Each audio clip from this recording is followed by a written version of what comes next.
Challengers, a movie about tennis, or a triangle drama around tennis? Or then, instead, is it maybe a triangle drama based on tennis?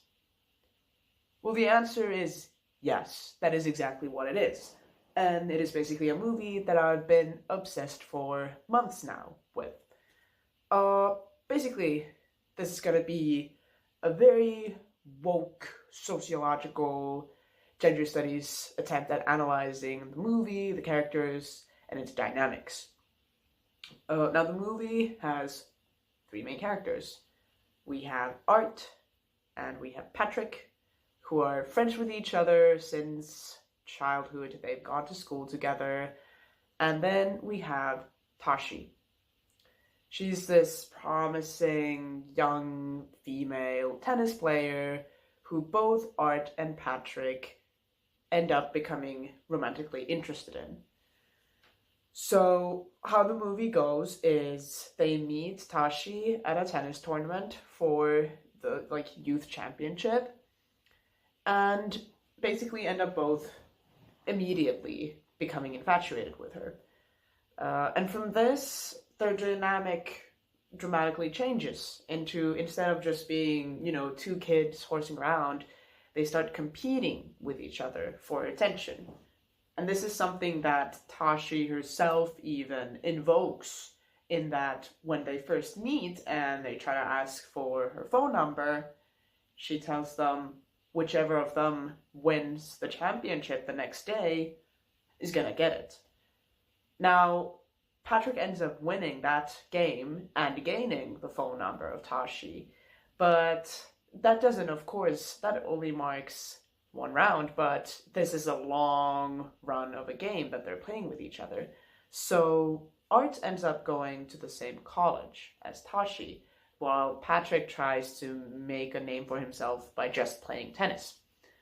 Now, I think this is definitely where Art's sort of more scheming character comes out, because he clearly tries to start and manipulate the relationship between Patrick and Tashi, which is interesting because until this point he's been kind of the nice guy. He's been friendly and polite and maybe more shy than when you compare him with Patrick, who's a very outgoing, assertive, confident guy.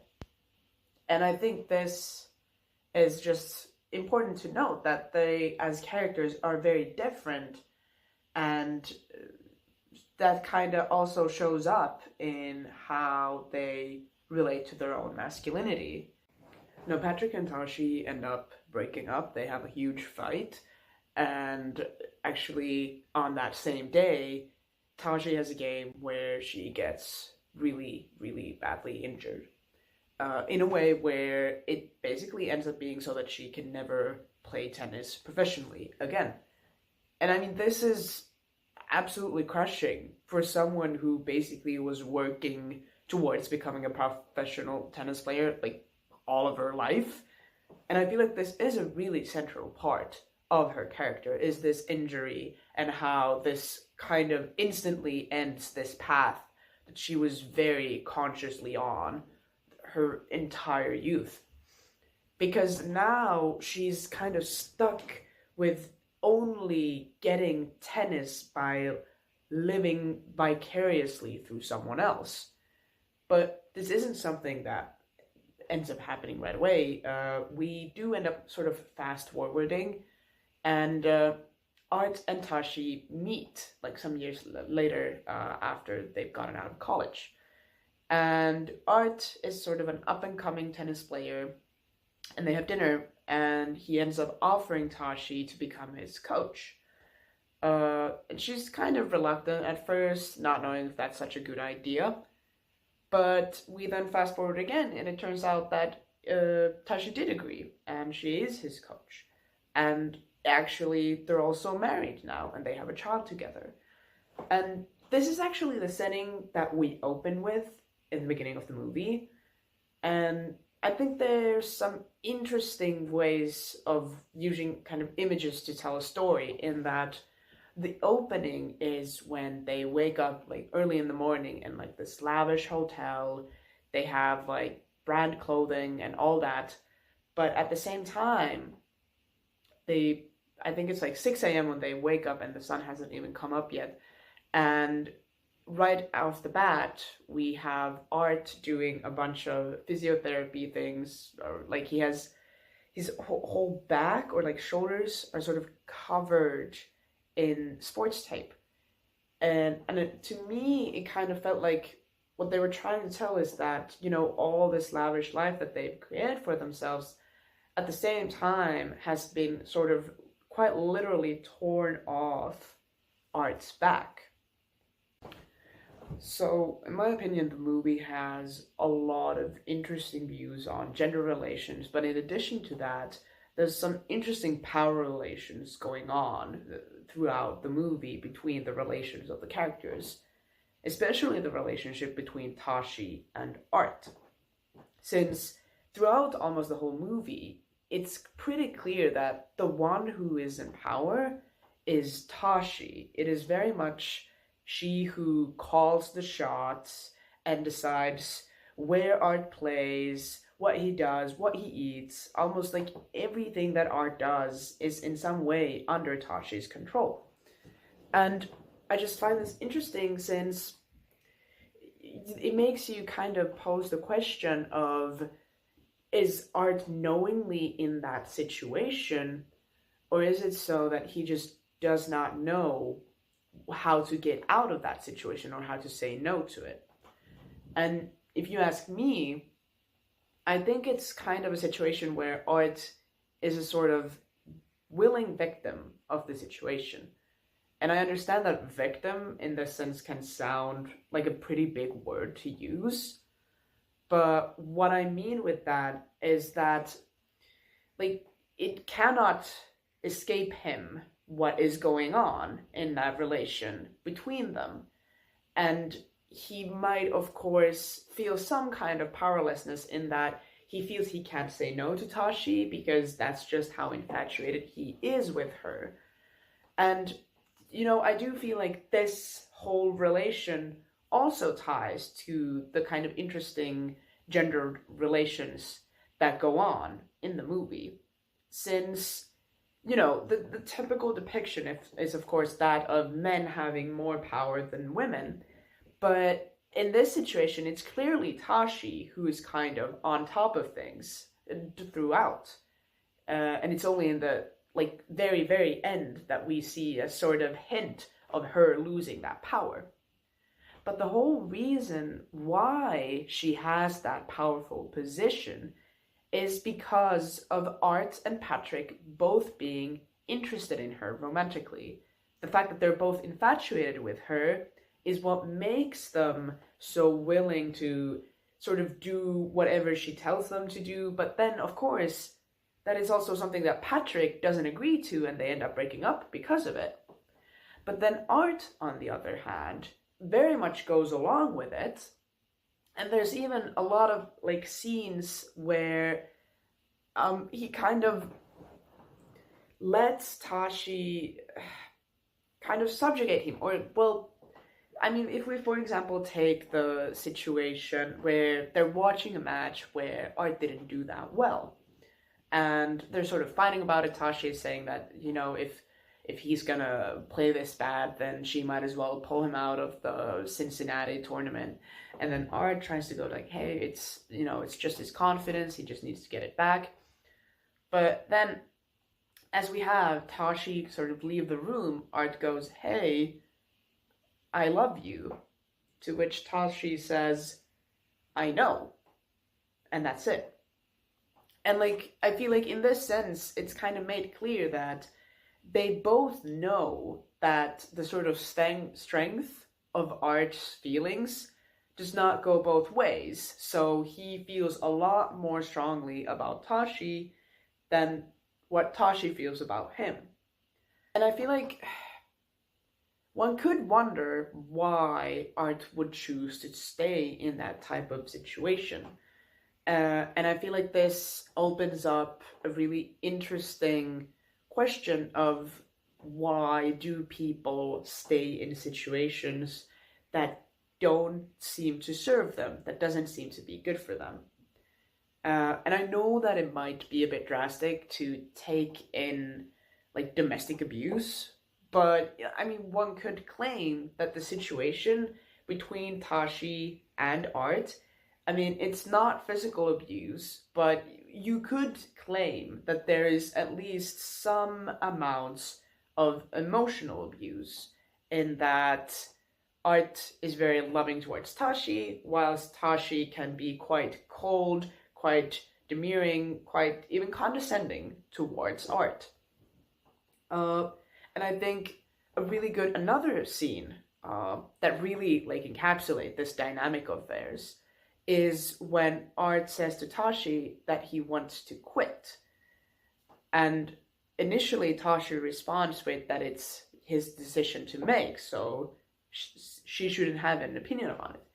And this kind of makes Art to sort of do an 180. He sort of caves and ends up going, you know, you're my coach. I need you to coach me.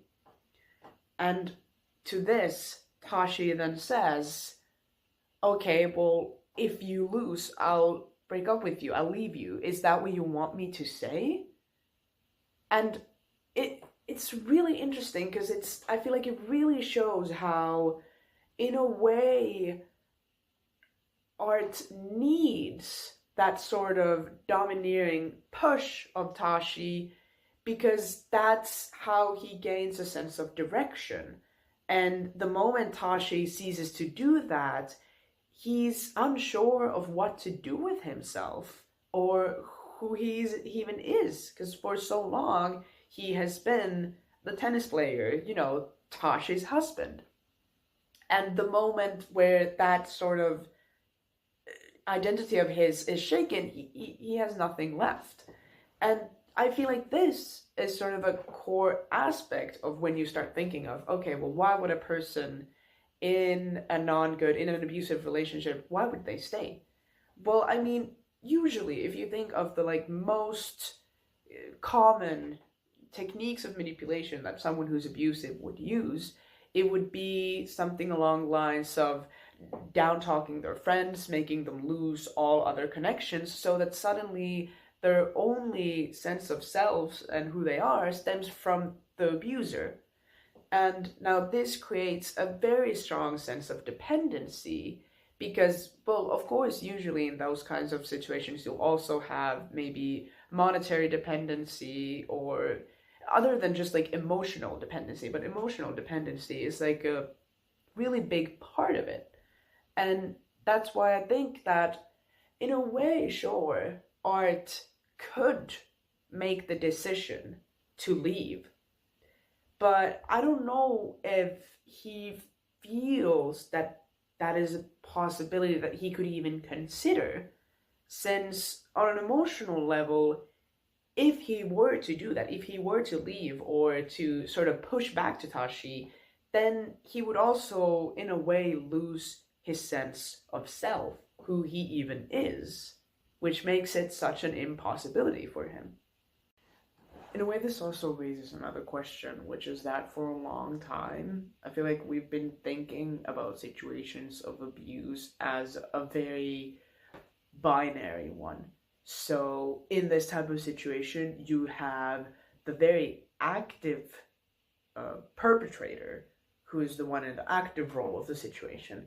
And then you have this vulnerable, meek, innocent victim who is in a passive position. And then you have this active participant doing the abuse, and then that's on that. But in a lot of situations of abuse, the situations is much more complicated.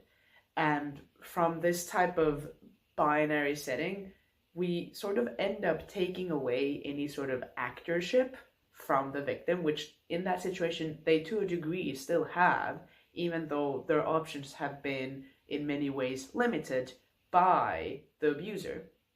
It doesn't mean that they don't have any actors whatsoever. They still are their own human being with some level of choice to be made. And so then it raises the question of why do they make the choices that they make? Well, because they have very understandable psychological incentives to do so. But then from this sort of binary understanding, as a consequence, you get another sort of harmful and not that correct concept, which is this concept of the perfect victim. And this concept has been discussed way better by others. I'm not going to go into depth, but I highly recommend, for example, the A Bit Fruity podcast. And I think like the first episode there is one on Amber Heard, and how that in very many ways was a situation where Amber Heard was not a perfect victim, was not a likable victim. And then that somehow translated into that she wasn't abused. Although, you know, those are two completely different things. A person can be very unlikable, also behave in like unlikable or like even violent ways, and still be a victim. It still does not legitimize in any way the abuse. But as long as we have this binary understanding of abuse is only when there's this passive participant and then this active evil participant doing the harm, then we can't really like get further from that. You know, we end up deeming any situation that isn't that as not being abuse, or a victim that isn't in some way, you know, is in some ways imperfect or unlikable or also acts out aggressively, then suddenly they're not a victim anymore, because that's not what we think a victim to be. Now, I know what a lot of you might be thinking, and I promise that this is a video essay about challengers and not just me ranting about the psychological dynamic of abuse. But, you know, I earlier said that, you know, it's a much more typical depiction that there's the male perpetrator of violence, and then you have the female victim of violence, which is also why I find the movie so interesting, because in a way you could say that it sort of subverts this and makes it so that now it's sort of Tashi who is in the power position, and also in a way in this perpetrator position, and then we have Art who is in the victim position. And yeah, like, you could argue that because of this subversion, Challengers is a, like, I don't know, even, I guess you could say empowering movie, but I don't know if anyone would, like, see themselves in Tashi or feel necessarily empowered by her. But the point being that, like, the power relations, even though they are now in this sort of subverted position, they're still very gendered forms of power dynamic. And this kind of exemplifies in a really good way how gender, like power relations, they're not just something that you can use to describe the power that men tend to have over women. Instead, it's something that you can use to look at power relations that stem from very gendered relations or gendered dynamics between people. And that is something that can work both ways and still sort of stem from gender. And like, I feel like this is a really important point to make, in that a feminist analysis of something doesn't necessitate it being an analysis of a situation where men have all the power and women have none of the power. Instead, it's just a way of looking how the power relations still have something to do with gender, even in situations where women can be considered, or a female person could be considered to have more power. It's still gendered. It's still something that you can analyze from a feminist perspective. It doesn't make it any less feminist just because all men in that situation don't seem to hold power. That's not what it is. That's not what feminist analysis is all about. But anyway, back to the actual movie. So there's a lot of also interesting ways in which the movie explores masculinity. I already earlier talked about how Art and Patrick represent really different kind of masculinities, where Patrick is sort of this more hot-headed, confident masculinity, and then Art in a way represents this like soft, or chivalrous masculinity.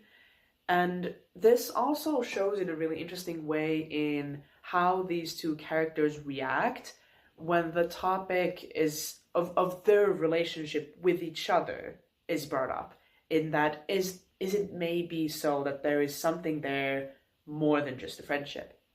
And it's clear that Patrick is like way more willing to admit that there's something more going on between these characters. But then Art, on the other hand, completely dismisses it each time.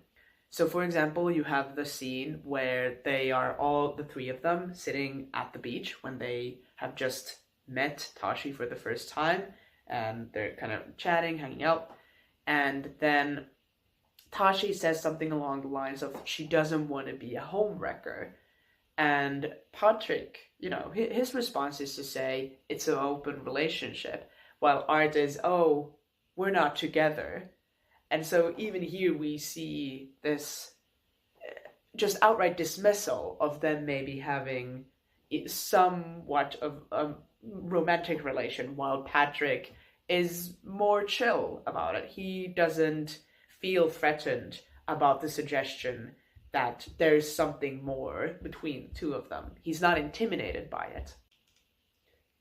So now we also have the scene in the sauna, way back in the future, when Art and Patrick are bound to play with each other again. And of course the sauna in itself is a very homoerotic setting to have a conversation to take place in. But then you have, at one point, Patrick asking Art, so what about us? To which Art then responds, there's nothing to talk about with us. And I feel like this kind of perfectly wraps up that there's a difference in Art's and Patrick's relationship to their masculinity. Patrick's is a much more assertive, secure one, but Art's is a bit more fragile one. And to this I want to bring in the idea of compensatory masculinity. And so it's been proven that men who... Well, basically, compensatory masculinity is a theory, or a proven effect of men who feel their gender identity to be under threat start overcompensating it through overly masculine or even antisocial behavior. So, for example, behaving more aggressively, or, for example, in this case, rejecting any indication of romantic interest in other men, as in the case of Art. I think another really interesting thing about, the conversation that Art and Patrick have in the sauna is that, Patrick brings up how a lot of people would date him, but not many would be interested in marrying him, that he wasn't for that. And to this, Art then says, then what were you for?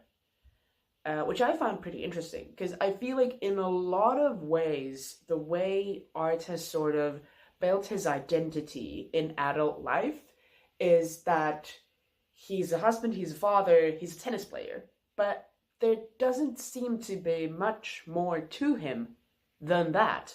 In a way, those are the only identity categories that he thinks of himself, and without those, there's not much that's sort of left of him. And I think this brings us into a broader question of gender roles being sort of a thing that we bind ourselves to, whether it be men or women. I feel like it's very much talked about how women are in many ways trapped by the roles and expectations that we set on what womanhood is to this day. But, gender roles are always a two-way street. It consists of the roles for men and the roles for women. And of course, there's wide differences in how much those roles limit. But there is still limitations being set on both sides. And because of it, both sides suffer.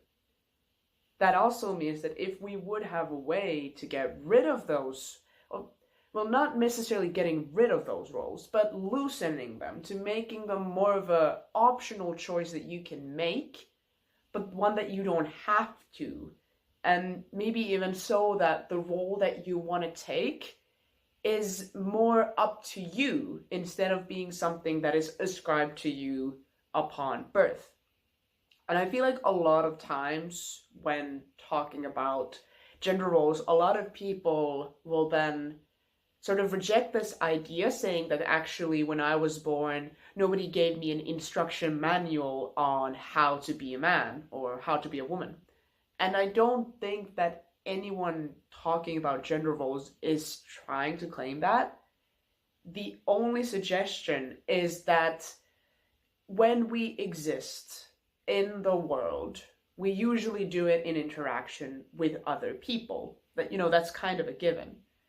And so what happens when you exist in interaction with other people is that they will react to things that you say and do in a certain way. And it just so happens that people do seem to react differently to similar actions depending on if it's done by someone male or someone female.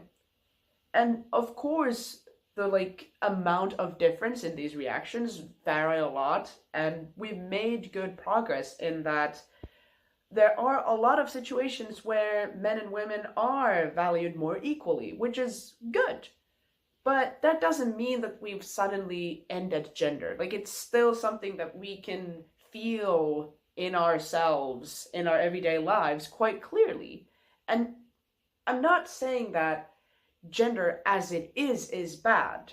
But what I'm saying is that when we end up taking these roles for ourselves and then identifying with them, they do kind of start limiting what we consider to be possible for us to do, and what are sort of modes of being that we don't even consider being an option for us. So I feel like a good example of this is men and expressing emotions.